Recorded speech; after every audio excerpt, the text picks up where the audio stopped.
Hi everyone, today we're going to take a look at another horrible case with you.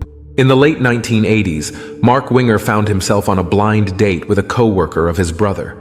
Her name was Donna. Donna worked as a hospital tech, and Mark was a well-respected nuclear engineer. As they embarked on their blind date, Mark and Donna quickly discovered that they hit it off. It wasn't long before they became an official couple. After 6 months of dating, Mark decided to propose to Donna, and she happily accepted. On March 4th, 1989, Mark and Donna tied the knot in a grand wedding ceremony in Hollywood, Florida. The newlyweds celebrated their love and union in front of their friends and family. Following the ceremony, Mark and Donna stayed in Florida, where they enjoyed their time as newlyweds.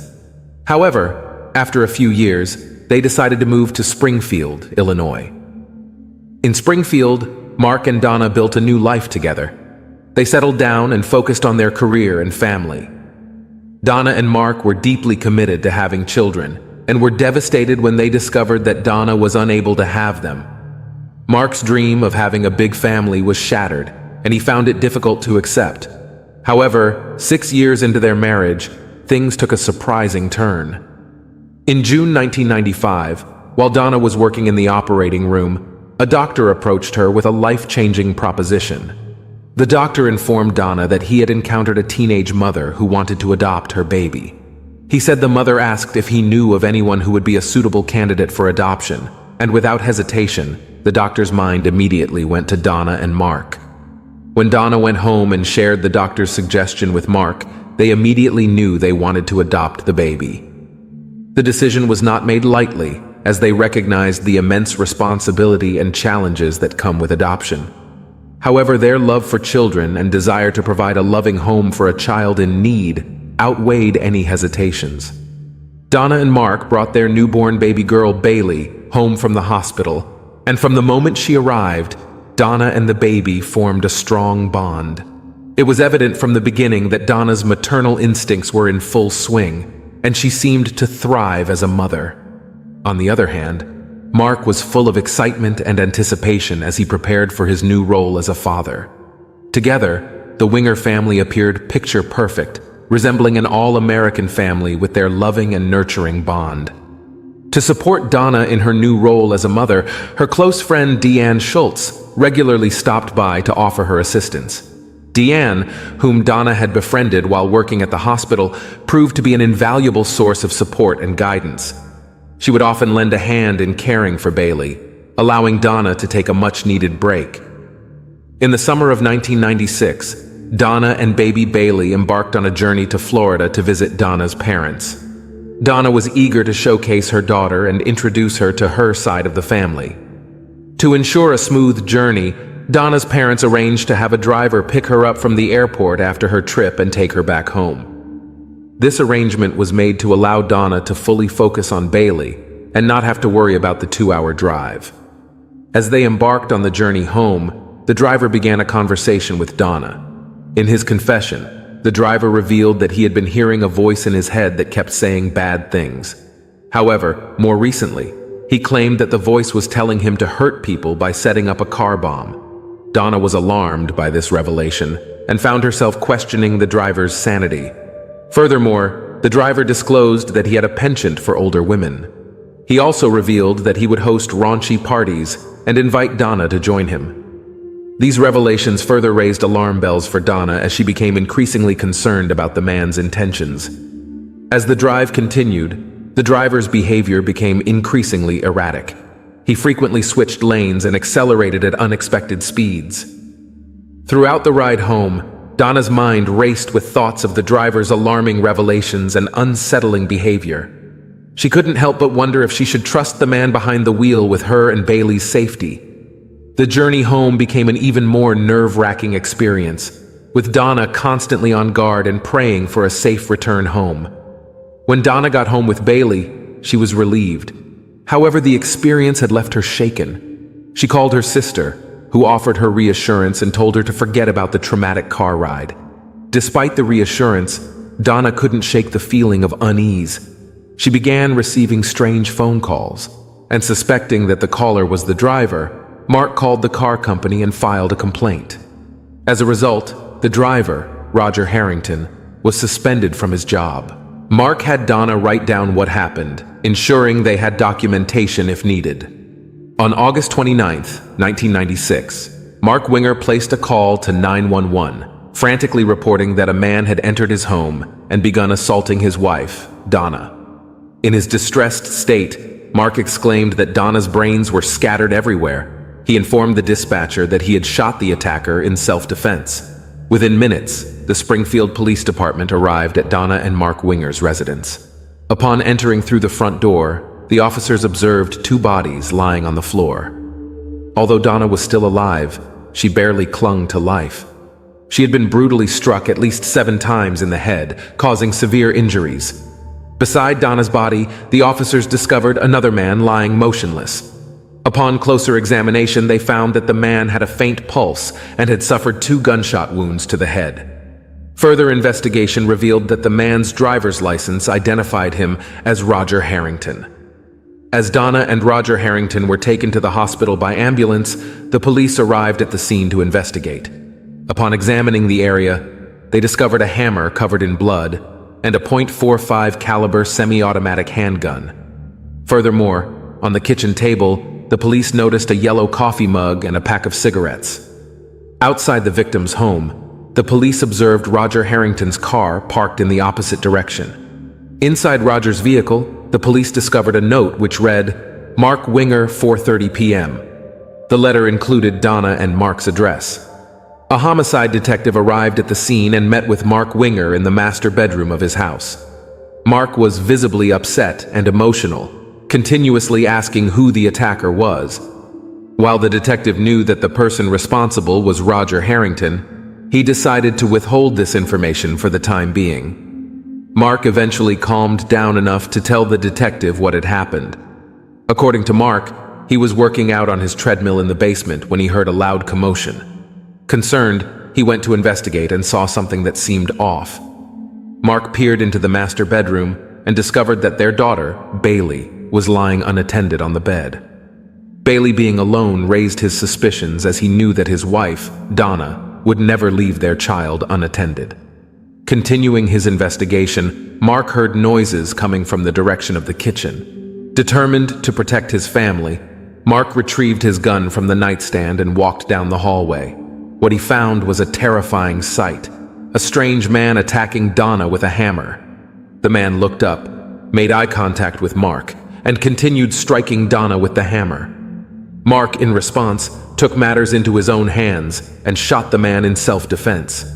Although the man fell backward after being shot, the man managed to get back up. This movement caught Mark off guard, and he decided to take action once again.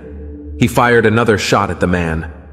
After the incident, Mark had a conversation with the detective in which he sought clarification on the identity of the man who had been beating Donna. The detective confirmed that the man was indeed Roger Harrington. Upon hearing the detective's confirmation, Mark expressed his shock and disbelief.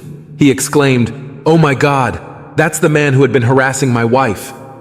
As the detective searched Mark and Donna's home, he discovered a note written by Donna describing her terrifying drive home from the airport with Roger Harrington.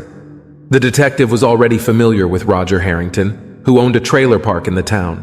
Roger and his wife resided there and often encountered domestic disputes. It made sense to the detective that Roger, enraged after losing his job, would retaliate by returning to Donna and Mark's home and causing violence. The detective reasoned that Mark, in the face of danger, would ultimately have no choice but to shoot Roger in self-defense. After conducting a thorough examination of the scene of the crime and hearing Mark's explanation, the police concluded that the shooting was an act of self-defense. As a result, the case was closed and Mark was exonerated.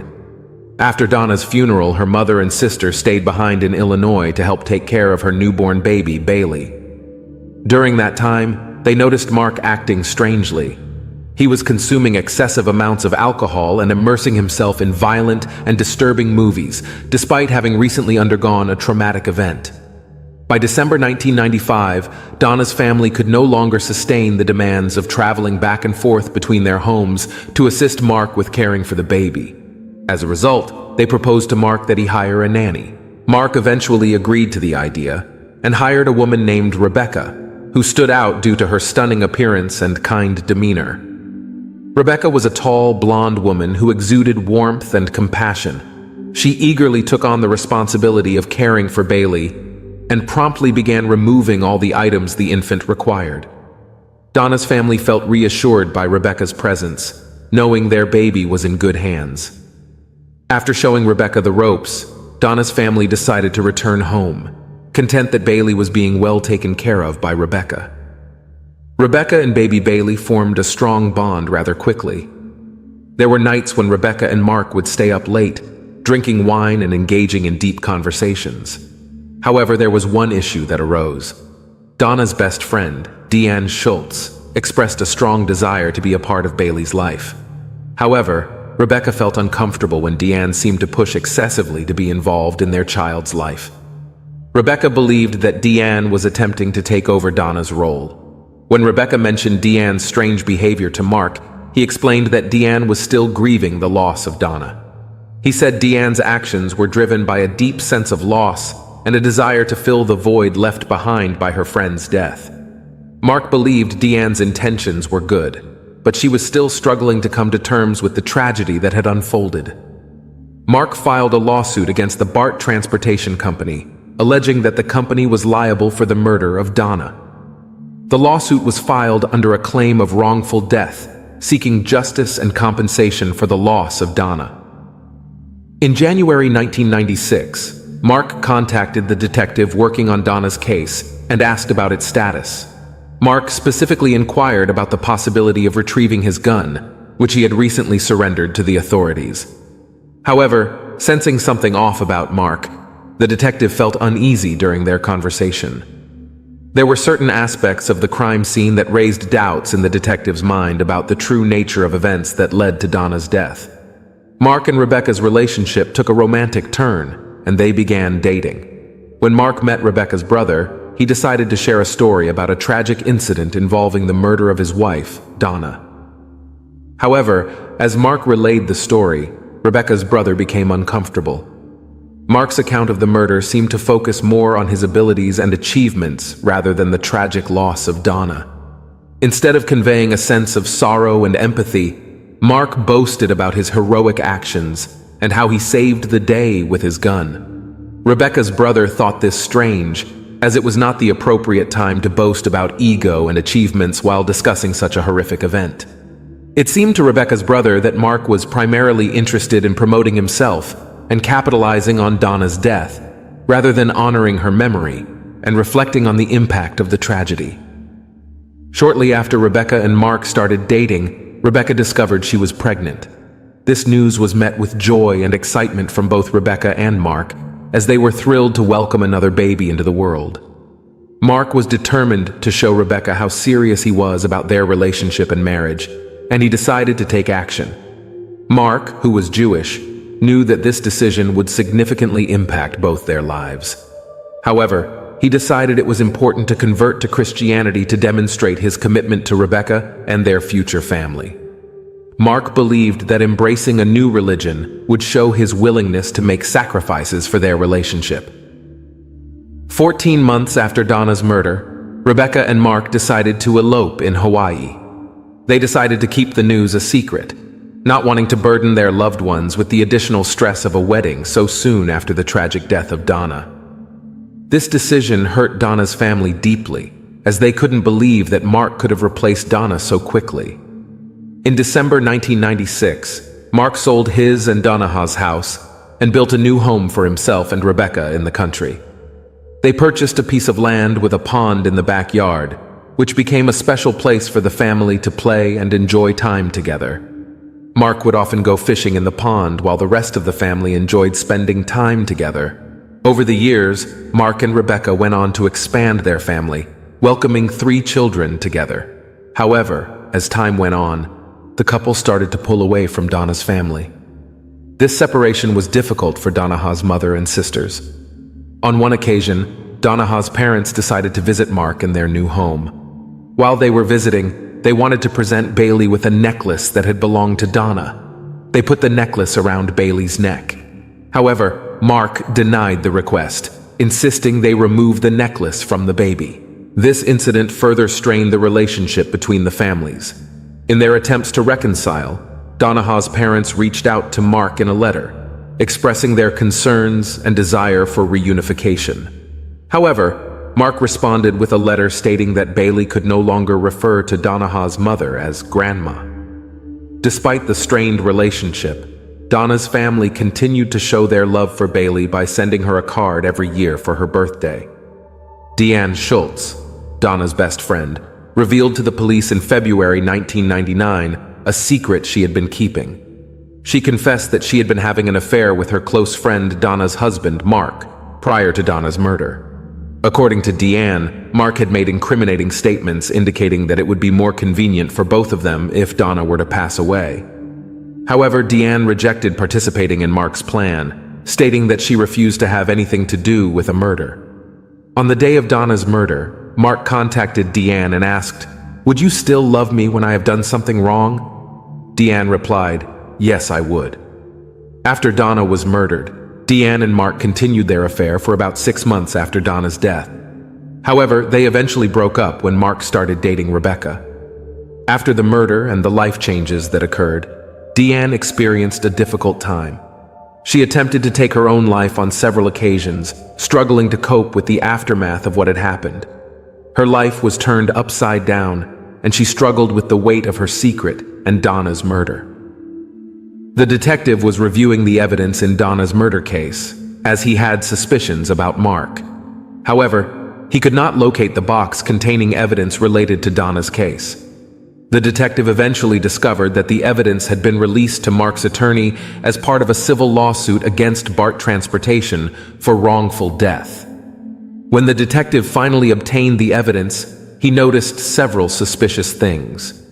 Firstly, there was no forced entry into the house, which raised questions about Roger Harrington's involvement.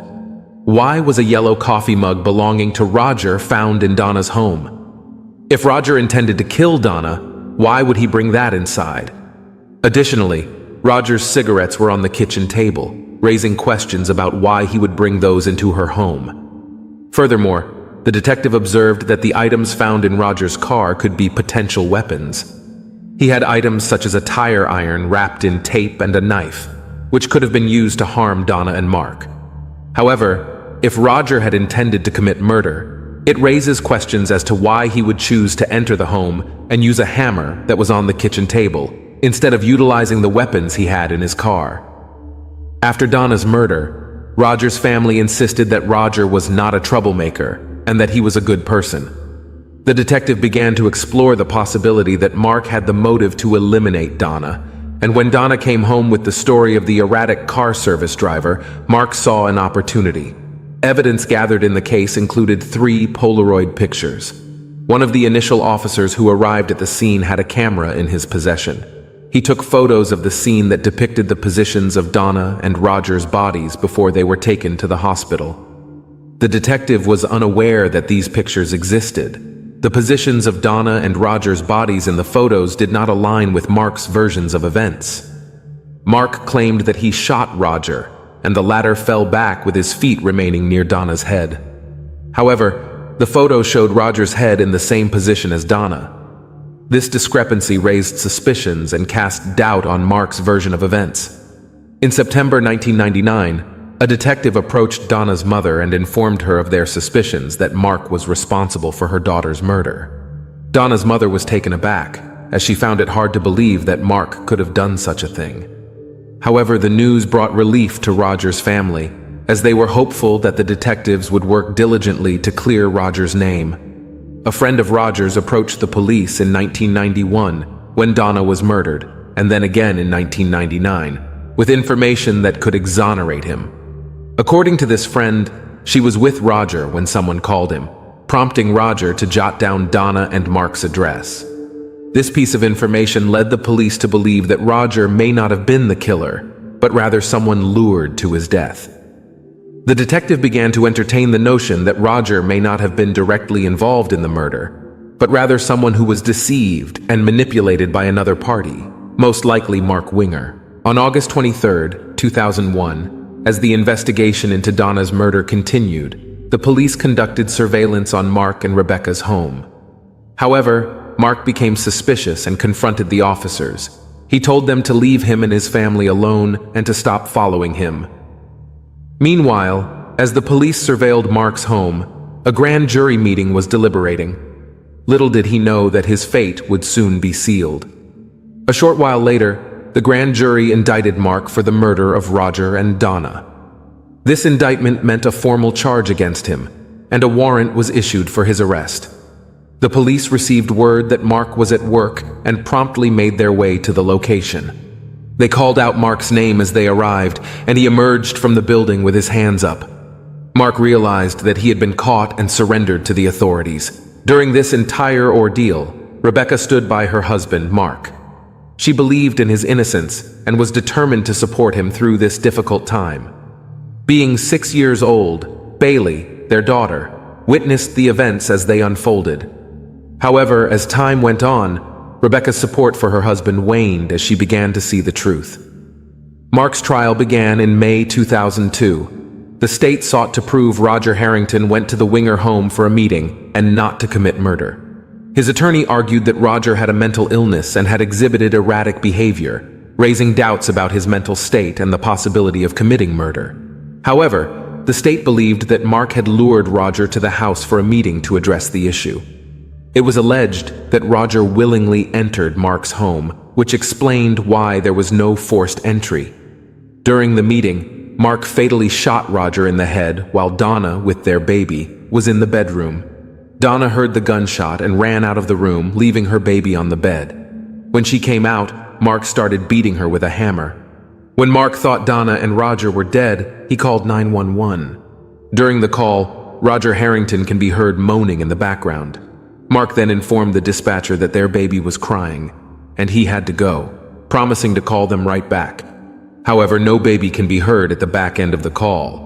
The state argued that Mark needed to ensure that Roger was truly dead, leading to the second shot being fired into his head. Mark was found guilty of murder and was sentenced to life without parole. Later, Mark was charged with first-degree murder for hire, as he was alleged to have plotted to kill Deanne Schultz and a childhood friend who refused to post bail for him. Mark, however, claimed that he was merely scheming in an imaginary murder-for-hire plot, stating that it was not intended to be taken too seriously. Despite Mark's claims, he was ultimately convicted of solicitation of murder and sentenced to an additional 35 years in prison. After Mark was convicted of double murder and was sentenced to serve time in prison, Rebecca and her children were forced to distance themselves from him. In order to protect herself and her children, Rebecca decided to change their surname back to her maiden name, Simic. Rebecca believed that it could be beneficial for Bailey to meet Donna's family. She thought that they could provide her with valuable insights about Donna. One Memorial Day weekend, Bailey made the journey to Donna's hometown to meet the people who loved her. Bailey's encounter with Donna's family proved to be an eye-opening experience. She was amazed to see how much they still loved and cherished her, considering her a grandchild despite her absence. While Bailey was staying with Donna's family, it coincidentally happened to be her birthday. They decided to throw her a party to make up for all the birthdays she had missed over the years. The meeting with Donna's family had a profound impact on Bailey. It taught her about the power of love, the resilience of the human spirit, and the importance of family. Despite the distance that had been created through Mark's crimes, Donna's family's love for her remained strong. Bailey's birthday celebration also showcased the warmth and generosity of Donna's family, as they made an effort to make up for the birthdays she had missed.